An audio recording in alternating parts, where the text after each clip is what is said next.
जब प्रभु श्री राम और लंकापति रावण के बीच युद्ध होता है और उस युद्ध में कुंभकर्ण, अतिकाय, देवांतक, नरांतक, त्रिशिरा, निकुंभ आदि योद्धा मारे जाते हैं, तब रावण शोक सागर में डूब जाता है।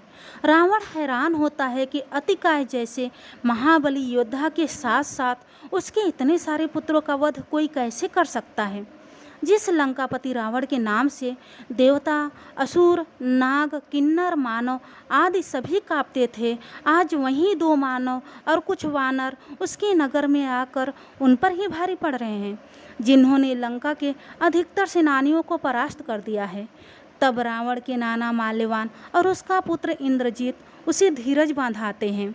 रावण को हौसला देते हुए और प्रतिरोध की अग्नि में जलता हुआ मेघनाद रावण को कहता है, मुझे युद्ध में जाने की आज्ञा दीजिए पिताजी।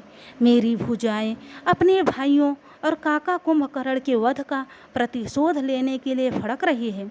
मैं अपने सबसे घातक अस्त्रों को लेकर युद्ध भूमि में जाऊंगा और इस युद्ध को आज ही समाप्त कर दूंगा।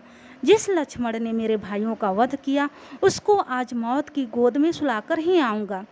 इंद्रजीत रावण को सबसे प्रिय था, इसलिए रावण स्वयं युद्ध में जाने की बात कहता है।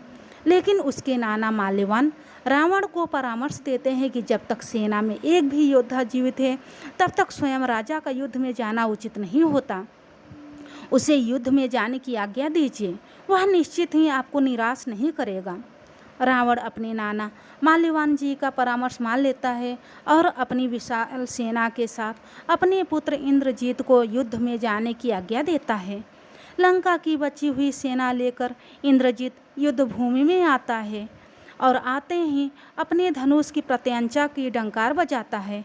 उसके धनुष की प्रत्यंचा की डंकार से आसमान में बिजली कड़कने लगती है। इंद्रजीत लक्ष्मण को ललकारने लगता है और कहता है कि मेरे भाई अतिकाय का वध करने वाला लक्ष्मण कहाँ है। आज मैं अपने सभी भाइयों की मृत्यु का प्रतिशोध लेकर रहूँगा। लेकिन तभी सुग्रीव इंद्रजीत को रोक लेता है और उससे युद्ध करने को कहता है। इंद्रजीत सुग्रीव का उपहास करते हुए उसे बड़ी सरलता से दूर फेंक देते हैं।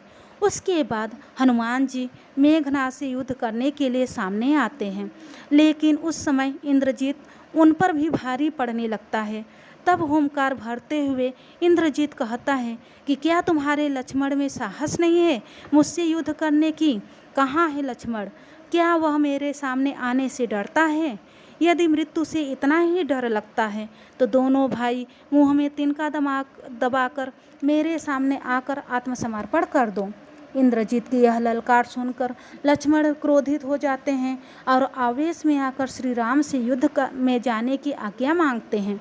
तब विभीषण लक्ष्मण जी को सावधान करते हुए सतर्क रहने के लिए कहते हैं कि लक्ष्मण, इंद्रजीत एक मायावी तथा विकट योद्धा है। वह हर प्रकार की असुर विद्या में कुशल है। उससे युद्ध करने के लिए आपको अपनी पूरी शक्ति से युद्ध करना होगा।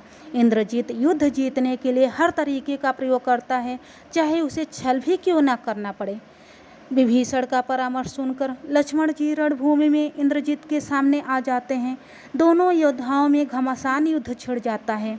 लक्ष्मण जी अपने घातक बाणों द्वारा इंद्रजीत पर प्रहार करते हैं, लेकिन इंद्रजीत भी धनुर्विद्या और शस्त्रों के ज्ञान में पूर्णतया कुशल था, इसलिए लक्ष्मण के सभी बाणों को काट देता है। लक्ष्मण और इंद्रजीत दोनों में परस्पर युद्ध चलता रहता है।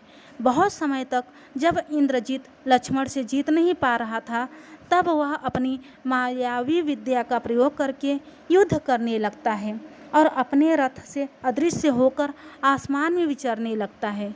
उस समय युद्ध करते समय लक्ष्मण जी विचलित हो जाते हैं और यह समझते हैं कि मेघनाद युद्ध से गायब होकर कहीं भाग गया है।